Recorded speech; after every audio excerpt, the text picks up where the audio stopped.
Hello. Today I happened to watch this Nvidia video talk about Mr. Jason Huang of Nvidia, the CEO of Nvidia, talk about his new chip. So there is another video also talk about how like this is a amateur. He's not an expert.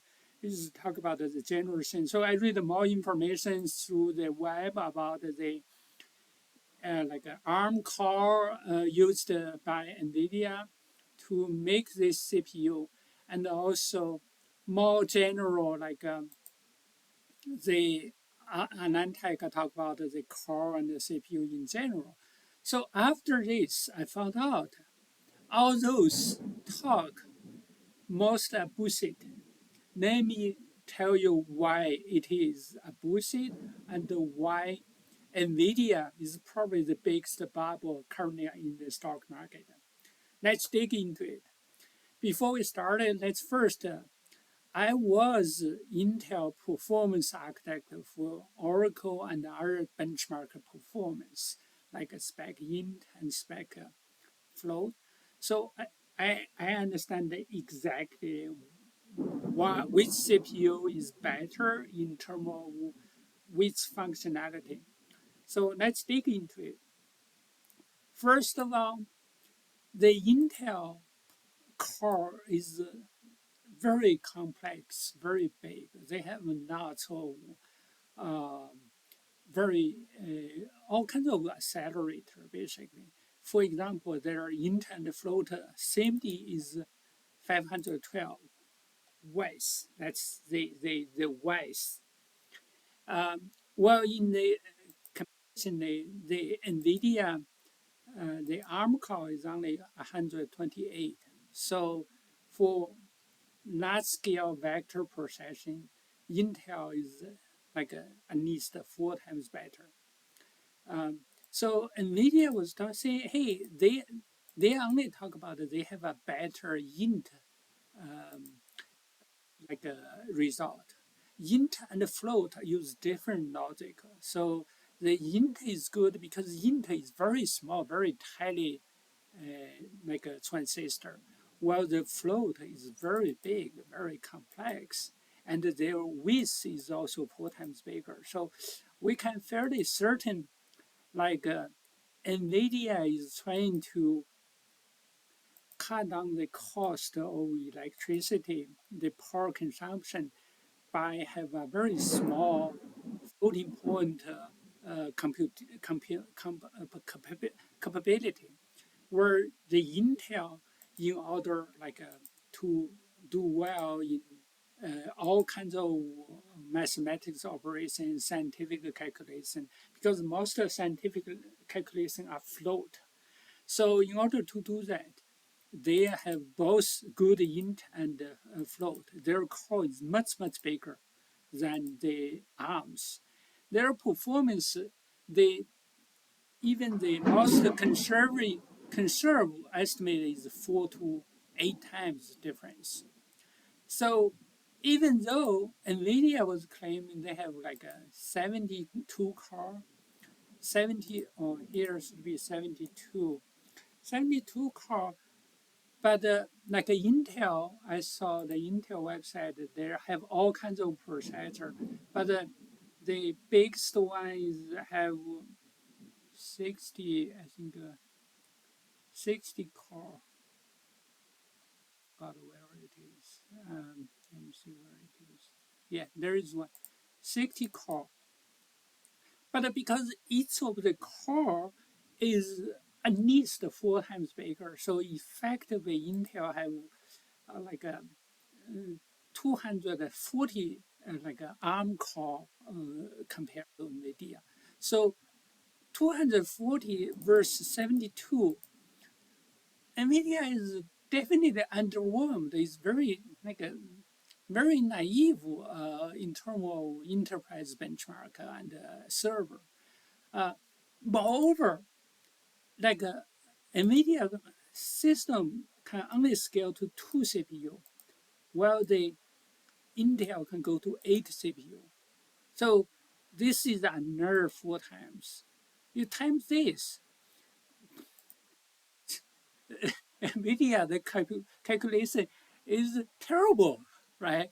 Compare, it's probably like this is about 700, this is 72 core, right? So it's about like 10 times performance difference per system. I mean, the maximum system. Um, but the CEO was big boost about it, and they think about the stock is going to sky, like going to the universe, like the stock market value is about almost $1 trillion. It's about 7 times or 8 times more than Intel, right?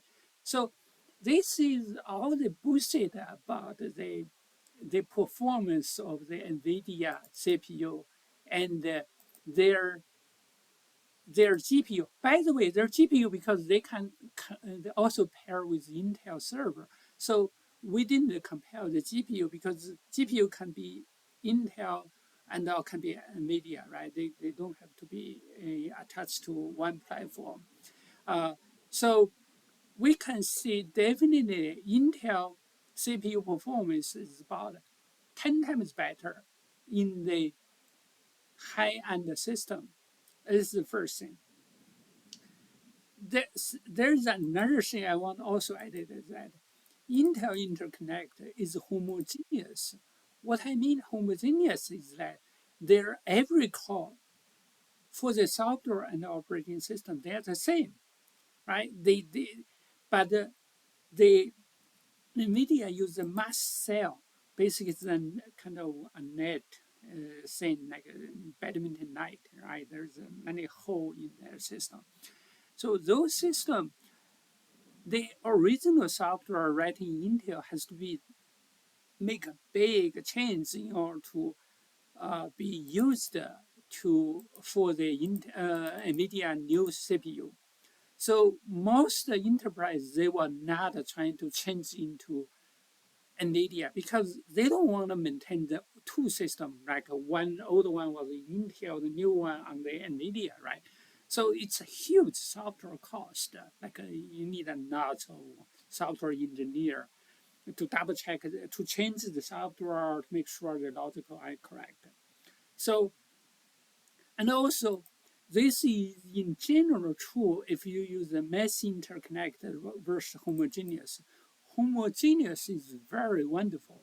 Because software you don't need to worry about like how the hardware it is, right? You just write like as if every CPU is the same, and the hardware logical on the motherboard will coordinate all to make sure like even you have 100 core the operating system only see one core, basically.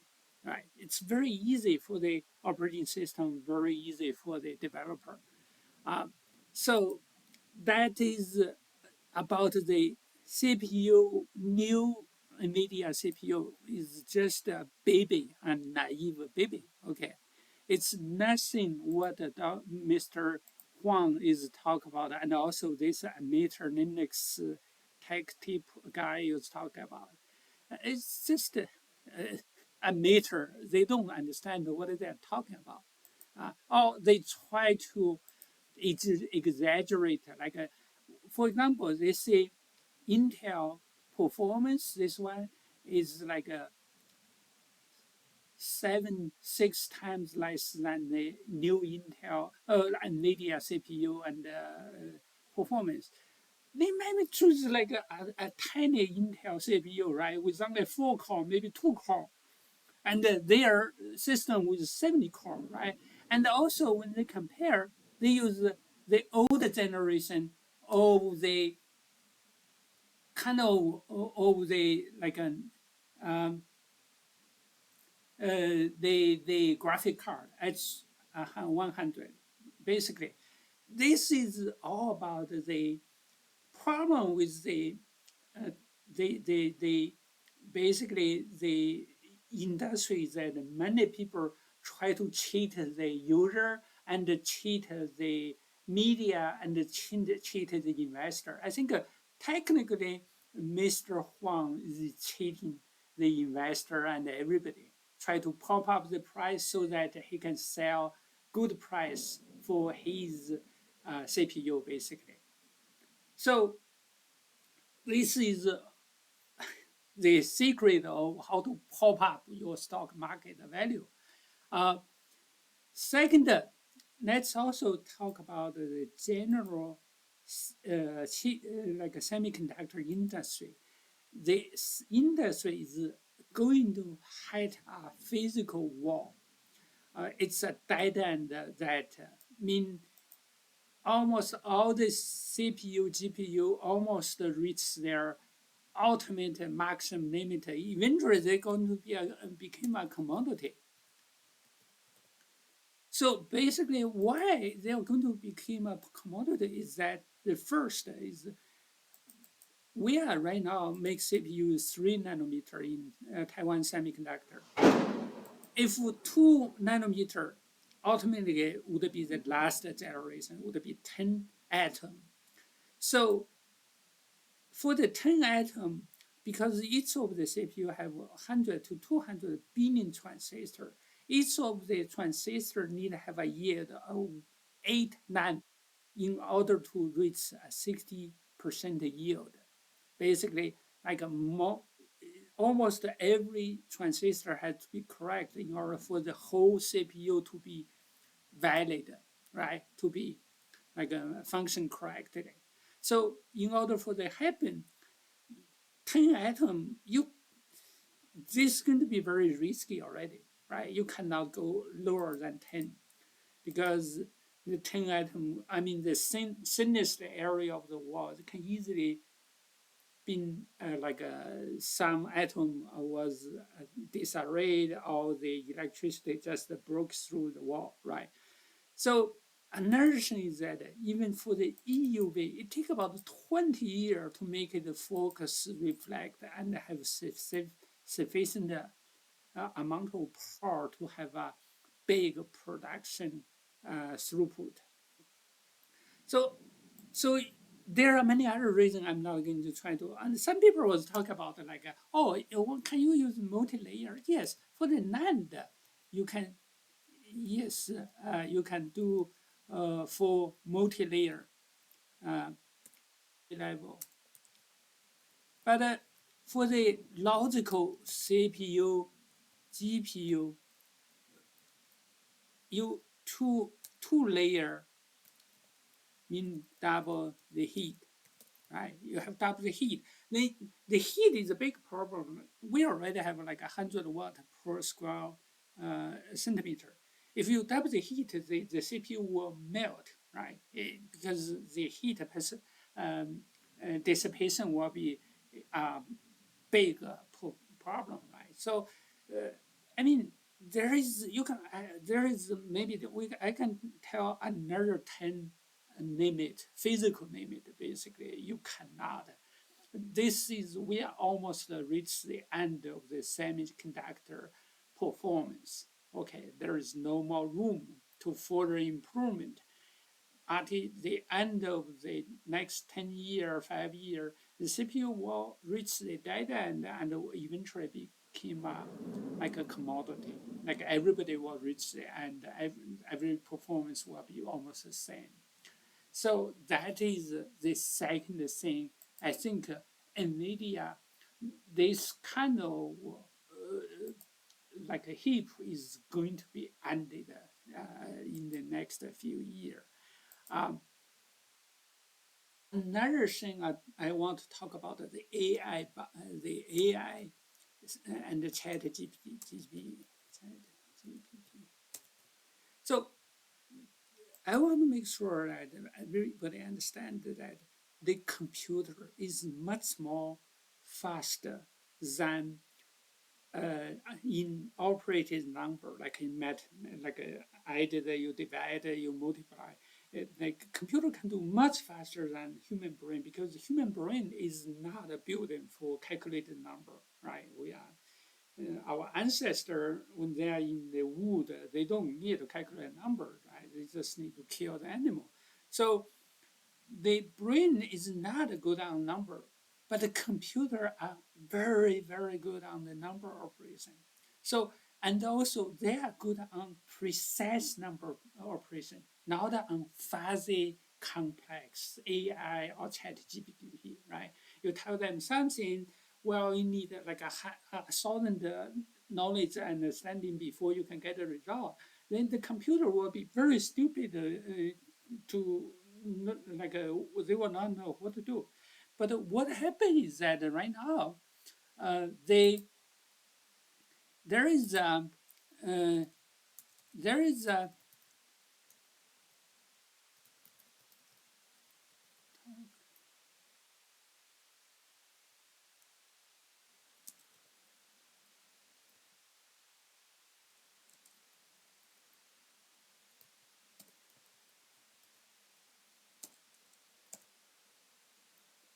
so there is a article here is talk about like a OpenAI is hire Kenya worker on like a $2 like a per hour like a data engineer to make the to modify basically the ChatGPT answer. What happens is that if you search Google, right, with some question, they will give you maybe like a 200 answer with maybe top 10 and top 5 the best answer. And what this engineer do is that they will filter all the like maybe 5 or 10, and they just give you one answer, right? The best answer. So this they made an index is similar to answers like we all know there is answers like a system, right? There is answers.com. So the answers.com basically give you simple answer. Like with some have the most like this, right? And they will just choose the best one. So this is what the engineer do. So what you got from the ChatGPT is not data by the computer. Yes, computer try to understand what you are asking, right? There is a natural language processing basically to understand what you are typing in. But the answer is made by these Africa workers mostly, and also by the if there is new question coming out before these people see it, then they will try to pull from Google like a result and give them the best result, right? So what I'm saying here is that it's the Google search engine and this work are actually working behind the skin. It's not open some computer like smart enough to understand give you a complex answer. Those are bullshit, basically, because computer are terrible on fuzzy and complex logical. They don't really have the ability to make judgment, right?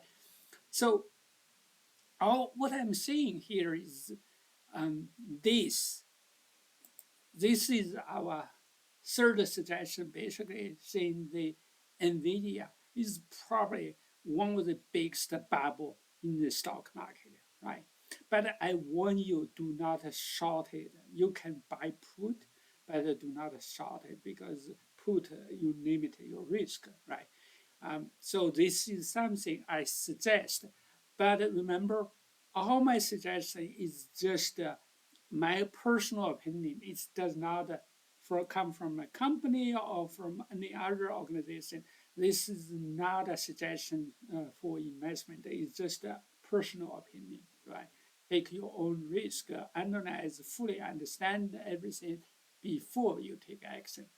All right. Thanks for a lot for watching, and I hope this help you. Uh, Sorry that sometimes I made it in Chinese, sometimes I made it in English because in certain case I want to make it in English because we want more people to understand it, right? All right, thanks. Bye now.